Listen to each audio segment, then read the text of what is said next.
Hey, comic book fans, welcome back to Comic Book Corner 2.0. And fans, yes, you're back with me, Mike Spider Slayer, getting ready to bring you Comic Book Haul Week number 163. That's right, fans.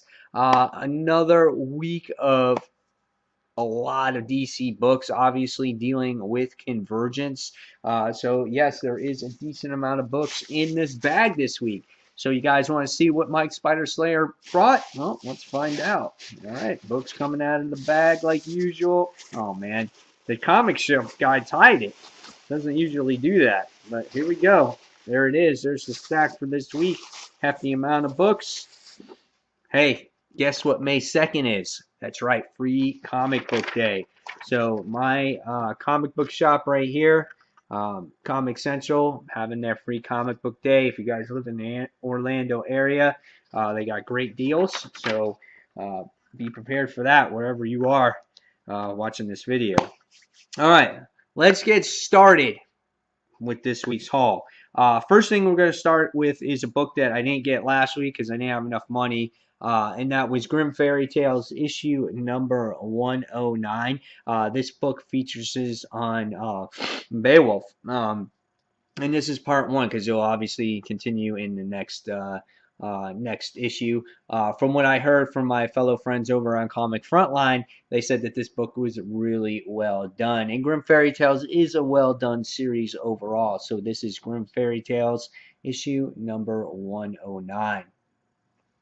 Next, we have one of my favorite series, and that is Superior Iron Man. This is issue number 107. At the end of the last issue, you wound up seeing Tony doing battle against another version of his armor, and when he removed the mask, we were revealed that it was artificial intelligence. And on this cover here, we get to see Pepper, looks like doing the surgery, moving the arc reactor there from Tony. So we're gonna see where this goes. But I've loved this series. I've loved what Tom Taylor has done with it. It's one of my favorite Marvel series. This is just reminds you of the old story arc, Demons in the Bottle, way back when. And yes, if this series ends because of Secret Wars, I'll be sad to see this one go because this is a great book. So this is Superior Iron Man issue number 7. All right, next is Nova issue number 29. He literally has the whole world in his hands. I'm not sure what this one's going to be about. Last issue, we wound up seeing Nova dealing with the Black Vortex, and he had the whole Black Vortex thing in his possession. So we're going to see what this issue is about. I don't know if it has to lead into Secret Wars or whatnot, but we'll see where it goes. I like the cover, though, how he is holding the whole world there. So Nova, great series written by Jerry Duggan, and this is issue number 29. All right, next we have probably the only $2.99 book that's left from Marvel Comics, and that's Miss Marvel issue number, where are we at on this? Issue number 14. Last issue we got to see Miss Marvel fall in love with a little boyfriend that she met, and we found out that he is an Inhuman, and of course she is an Inhuman, and things can be more perfect for her. We're gonna see where that relationship goes, where it develops, and what happens with Miss Marvel leading into Secret Wars as well, because a lot of these books are going to be ending soon. Some titles run a little bit into Secret Wars, but most of them are going to be ending, and the Marvel Universe will be starting over or halfway reboot. We're still not 100% sure, but we'll see. So this is Miss Marvel issue number 14. Next, we have the legendary Star-Lord issue number 11. This is otherwise known as the Black Vortex, chapter 12.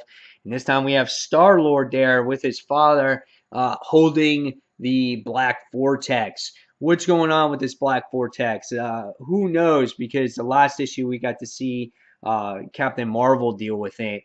And I don't know how this whole thing is going to end. It's been a pretty solid event. I want to say the past couple issues have been a little bit filler with Captain Marvel and Cyclops, but the overall story of what happens on Spartex and whatever it's been good. I've enjoyed it. I think it's a little bit too lengthy now. I think it should not have gone past maybe 10 issues because of those two filler issues, really. But here we're heading into chapter 11, and it's going to be wrapping up, or chapter 12, and it's going to be wrapping up shortly.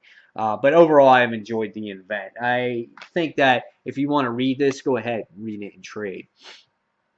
Next is a pretty creepy cover. This is from Zenoscope, and this is Grim Tales of Terror, issue number 10. Hey, if you're hot into dead chicks here, you might like this cover. This is pretty creepy. In a coffin, bride, she's deaf. I don't know what's going on here. I don't know what to expect out of this story either. But Grim Tales of Terror has always been a great book, always a fun read. Again, that horrific feel to it. If you guys love horror comics, you're going to love this book. And this is Grim Tales of Terror, issue number 10. That's crazy. A little morbid there.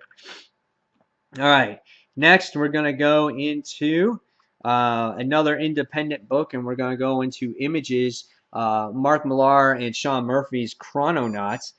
Really enjoyed the first issue of this series. Hopefully, it will continue to be solid. Get to see where these guys time travel to.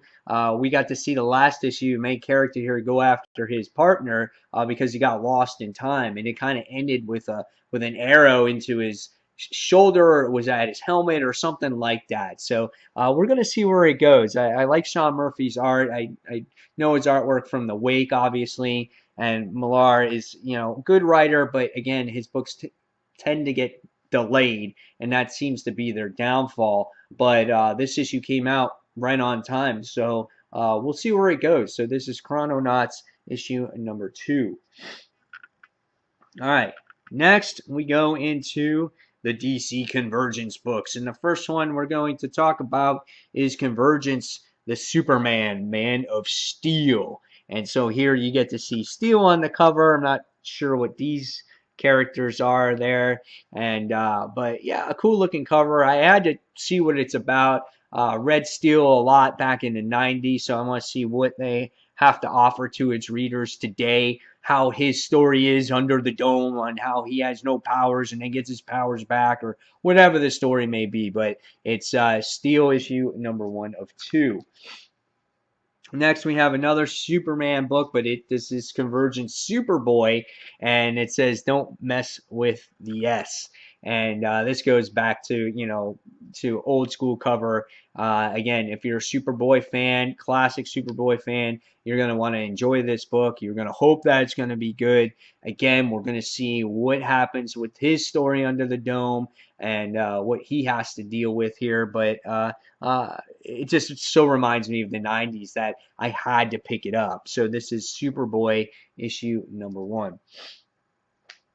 Next, we have Convergence Suicide Squad.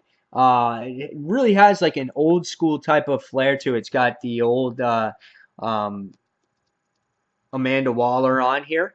And then you have Cyborg Superman, and then you have Poison Ivy and Deathstroke and Bane in there, Deadshot. So it has that old like 70s feel. It's got some of the classic characters in there. So I want to see what this definitely is about. And this is Suicide Squad issue number 1.